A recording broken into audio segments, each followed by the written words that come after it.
మరి సావుకారి సావుకారమ్మ సావుకారి గర్భాన ఒక కొడుకు వచ్చింది. ఆ కొడుకు వచ్చినాక 5 ఏళ్లకు ఆ సావుకారికి ఏదో గాసార నక్కువ సావుకారి కాలం అయింది. సావుకారి కాలం అయిపోతే ఈ సావుకారమ్మ ఏం చేసింది, అయ్యో నా భర్త చచ్చిపోయా నాకు ఒక్క కొడుకు, ఆయన ఆ కొడుకును కట్టం చేసి ఆయన కట్టం చేసి కాని కట్టం చేసి ఆ కొడుకును అంత ముద్దుగా దాడి పెద్ద చేసుకున్నది. కొడుకుని 20 ఏళ్ళ కొడుకుని చేసింది, మంచిగా అమ్మాయిని తీసుకొచ్చింది. నాకు కొడుకు కాదు కన్న బిడ్డలో చూసుకుంటా, నాకు ఇక బిడ్డ లేదు కదా నాకు ఒక్క కొడుకే అని మరి ఆ కొడుకు పెళ్లి చేసి కోడలు కన్న బిడ్డ కంటే మిన్నుగా చూసుకుంటాను. ఇక నాకు బిడ్డ కాదు, నాకు కోడలు కాదు, నాకు బిడ్డే, నాకు ఒక్క కొడుకేనా, నా భర్త చచ్చిపోయి భూములు సంపాదించింది, జాగా సంపాదించింది, మంచిగా వ్యవహారాస్తుని చేసింది. ఇక అంత ముద్దుగా అరుచుకున్నది. ఇక ఇల్లు సంసారం ఆ కోడల చేతులు పెట్టి నాకు ఎవరు తినటోళ్ళు అని ఇల్లు సంసారం ఆ కోడలకి అప్ప చెప్పింది. మంచిగా అంత ముద్దుగా కన్న బిడ్డలో చూసుకున్నది. ఓనాడు గాసారం నాకు ఆ సావుకారమ్మ కాలం సావుకారమ్మ కాలం అయితే ఈ సావుకారమ్మ కోడలు అత్త తలాపు కూర్చున్నది. దాని కంటికి నీరే వస్తుంది.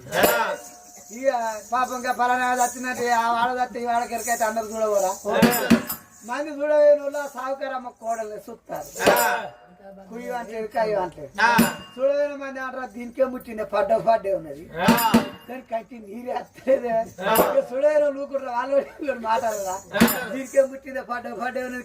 బిడ్డకాయ అంటే కోడల కన్న బిడ్డ కంటే ఎక్కువ చూసుకున్నది, కోడలలో చూసుకునే బిడ్డ కంటే ఎక్కువ చూసుకున్నది. దానికి ఇంత కూడా కంటి నీరు వస్తలేదు. చూడవేన మంది తలో దిక్కట అంటే దానికి ఇచ్చేది అనిపిస్తాను.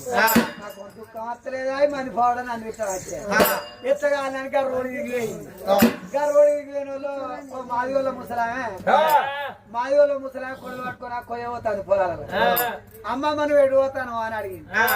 అయితే బిడ్డని కొయ్యబోతాను అన్నది. కొయ్యబోతే ఎంత ఇస్తారు అమ్మ నీకు అంటే నాకు అడ్డడాన్ని వాటిలు పెడతారు అన్నది. అడ్డడి వద్ద పోతాక పోతా ముసలేనా తోడు వాటి ఇస్తామా అత్తకాడు పెట్టుకున్నా అన్నది. ఎవరికైనా మరీ నచ్చాలంటే ఆశపడదా? ఏంది పొద్దాక ఆ ఒడ్డు ఎక్కాలి ఈ ఒడ్డు దిగాలి ఎండలో పొలం పోయాలి. తూడు వడ్లు వస్తారని అడ్డు వడ్ల కంటే తూడు వడ్లు ఎక్కువ వస్తారని పుత్తాసేపు దానివల్ల నాకు ఏడుతారు అనుకున్నా ముసలి. అత్త బావ అన్నది ఏం చేసింది, కొడగడ వారేసింది. వచ్చి నా కోటల్లో సావుకారమ్మ తలాపు కూర్చుంది. ఇక ముసలి ఏడుతా ఏమని ఎడుతుంది ఆ ముసలి. ఇది దానమైనాకనే ఇస్తుందో దానం కాకముందే ఇస్తుందో నవ్వా నవ్వా, అది దానమైనాక దినాలన్నా వెళ్ళొద్దా అంటుందో ఏమో నవ్వా నవ్వా, అది తానే ఇస్తుందో తప్పుకే ఇస్తుందో నవ్వా నవ్వా, దాని సోరెంతా చిన్నగున్నదో నవ్వా.